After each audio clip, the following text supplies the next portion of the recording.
Assalamualaikum warahmatullahi wabarakatuh.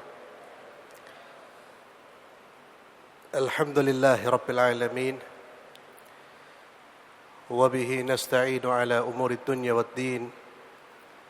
Wassalatu wassalamu ala ashrafil anbiya'i wal mursalin. Nabiyyina Muhammadin wa ala alihi wa sahbihi ajma'in. Wa ba'd. Para hadirin Jamaah Masjid Al-Irsyad yang saya muliakan, Alhamdulillah Rabbil Alamin, hingga malam hari ini kita masih diberi kesempatan oleh Allah Subhanahu wa Ta'ala untuk menjalankan ibadah kepada Allah, untuk bisa melaksanakan salat 5 waktu, bisa melaksanakan puasa, dan bisa melaksanakan qiyamul lail, salat tarawih. Dan tentunya kita selalu berdoa agar Allah Subhanahu wa Ta'ala memberikan keistiqamahan kepada kita semua untuk bisa melaksanakan ketaatan kepada Allah tidak hanya sampai akhir Ramadan, tapi sampai akhir kehidupan kita. Kita mohon kepada Allah untuk diberi keistiqamahan, keteguhan hati, istiqamah dalam beramal,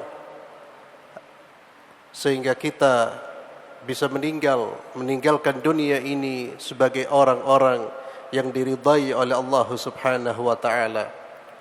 Ma'asyiral muslimin rahimani wa rahimakumullah. Ayat-ayat yang dibacakan oleh imam merupakan ayat-ayat yang berbicara tentang sebagian nabi-nabi yang diutus, seperti Nabi Allah Ibrahim, Nabi Allah Lut, Nabi Allah Shu'aib, Nabi Allah Musa, yang mana para nabi ini diutus oleh Allah Subhanahu wa Ta'ala untuk mengajak masyarakat, mengajak manusia untuk beribadah hanya kepada Allah dan meninggalkan perbuatan-perbuatan yang melanggar aturan-aturan Allah. Nabi Allah Lut mengingatkan umatnya agar tidak terjerumus ke dalam dosa yang sangat nista, yang sangat keji, yaitu hubungan sejenis atau hubungan sesama jenis. Tatkala mereka enggan meninggalkan perbuatan keji tersebut, Allah binasakan mereka. Allah azab mereka dengan menjadikan bumi ini terbalik dan mereka dilempari dengan batu-batu yang mengazab mereka. Kemudian Nabi Shu'aib, mereka melakukan perbuatan-perbuatan yang melanggar aturan Allah. Di antaranya mereka berlaku curang, mereka tidak jujur dalam berbisnis, tidak jujur dalam menimbang takaran, dan mereka pun diingatkan oleh Nabi mereka dan enggan untuk mengikuti ajakan Nabi mereka. Allah pun kirimkan azab. Demikian pula Nabi Allah Musa bersama dengan Fir'aun dan seterusnya. Ini pelajaran buat kita semua, ma'asyiral muslimin, agar umat ini tidak terjerumus dan terjatuh dalam perbuatan-perbuatan nista yang telah dilakukan oleh umat-umat terdahulu. Dan itulah yang menghancurkan umat, itulah yang mendatangkan kebinasaan mereka. Dan sayangnya dosa-dosa umat-umat terdahulu juga dilakukan oleh umat-umat atau umat di zaman sekarang. Bahkan dosa-dosa yang dilakukan oleh umat-umat terdahulu dilakukan oleh sebagian masyarakat di Indonesia. Hubungan sejenis di Indonesia jangan dianggap sesuatu yang gharib, sesuatu yang asing.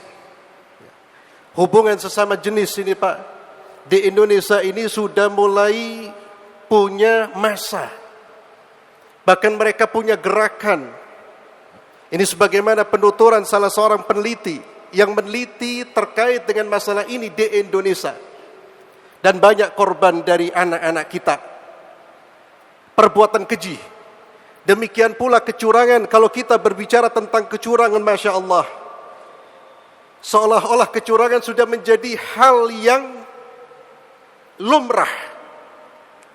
Kecurangan sudah menjadi hal yang biasa.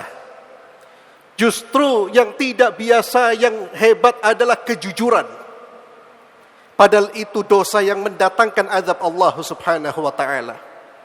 Dan berbagai macam penyimpangan-penyimpangan yang Allah sudah ingatkan di dalam Al-Quran. Termasuk perbuatan syirik umat-umat terdahulu. Penyembahan terhadap selain Allah.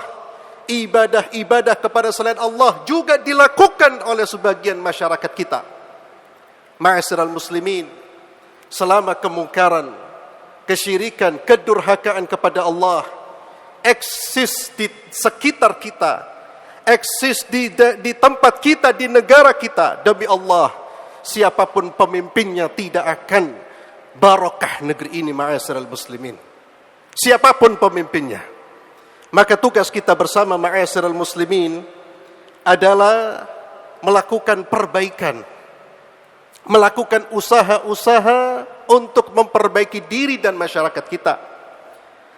Tugas kita bersama untuk menutup pintu-pintu kemungkaran. Jangan sampai ayat-ayat yang kita baca hanya sekedar kita nikmati, hanya sekedar menjadi kenikmatan di telinga kita. Tapi ayat-ayat yang kita dengar, apa yang kita baca, hendaknya menjadi inspirasi bagi kita, penggerak bagi kita untuk melakukan upaya-upaya perbaikan di tengah-tengah umat. Ma'asyiral muslimin, tadi dibacakan bagaimana di akhirat kelak manusia akan digolongkan menjadi dua golongan saja.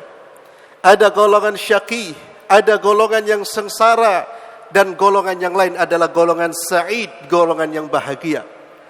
Dan itulah kesengsaraan yang hakiki adalah kesengsaraan di akhirat.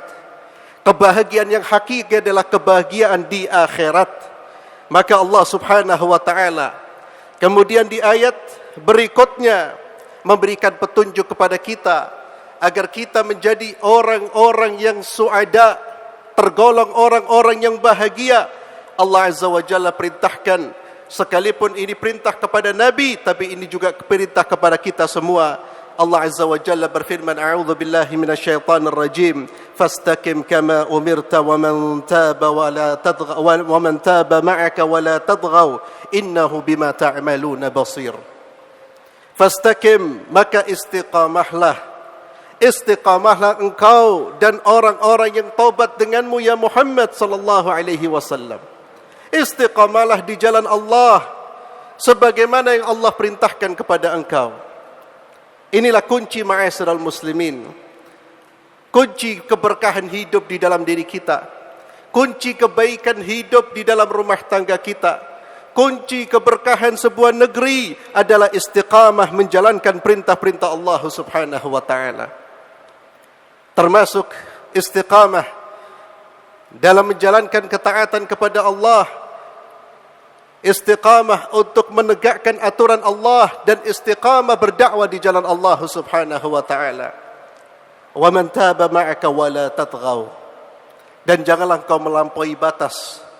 Kata para ahli tafsir, melampaui batas artinya melakukan perbuatan-perbuatan yang melanggar aturan Allah.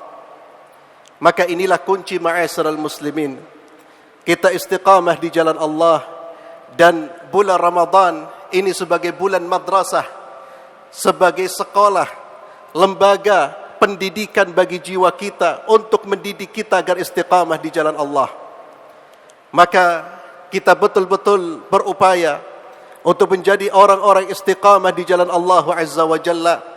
Apalagi kita sudah melalui 15 hari pertama, kita akan memulai 15 hari berikutnya. Separuh dari bulan Ramadan sudah kita lewati, dan separuh berikutnya masih kita akan terus berjalan menuju akhir dari bulan Ramadan. Maka ikhwani fillah azzallahu ayyakum, kita mulai dari istiqamah di bulan Ramadan. Istiqamah menjalankan ketaatan, istiqamah berinteraksi dengan Al-Quran, istiqamah untuk tidak bermaksiat kepada Allah, istiqamah mengingatkan saudara-saudara kita akan perbuatan-perbuatan durhaka kepada Allah.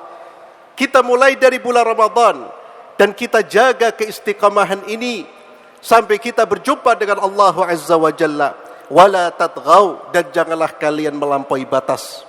Dan ma'asyiral muslimin, istiqamah di jalan Allah Subhanahu wa taala selain merupakan kunci kebahagiaan, dan kata Imam Ibnu Katsir menjadi kunci kemenangan atas musuh-musuh Allah. Istiqamah di atas perintah Allah dan tidak melanggar aturan Allah Subhanahu wa taala. Selain menjadi kunci kesuksesan dan kemenangan, istiqamah ma'asyiral muslimin juga menjadi kunci kebahagiaan hidup pribadi kita dan keluarga kita. Memang istiqamah itu berat. Inilah salah satu surat yang membuat rambut Nabi beruban. Di antaranya adalah surat yang di dalamnya adalah perintah istiqamah. Orang yang istiqamah pasti dia akan mendapatkan banyak godaan, banyak gangguan, bahkan mungkin celaan, bahkan mungkin pengusiran, bahkan mungkin pembunuhan. Jika dia istiqamah betul-betul di jalan Allah dan berdakwah di jalan Allah Subhanahu wa taala. Tapi itulah satu-satunya jalan keselamatan kita. Satu-satunya jalan keselamatan kita, istiqamah di jalan Allah. Dan sekali lagi, mulai dari bulan Ramadan, mulai dari hal yang terkecil, istiqamah mengerjakan salat tarawih, istiqamah mengaji Al-Quran, termasuk istiqamah membaca isi dan kandungan dari ayat-ayat Allah Subhanahu wa taala.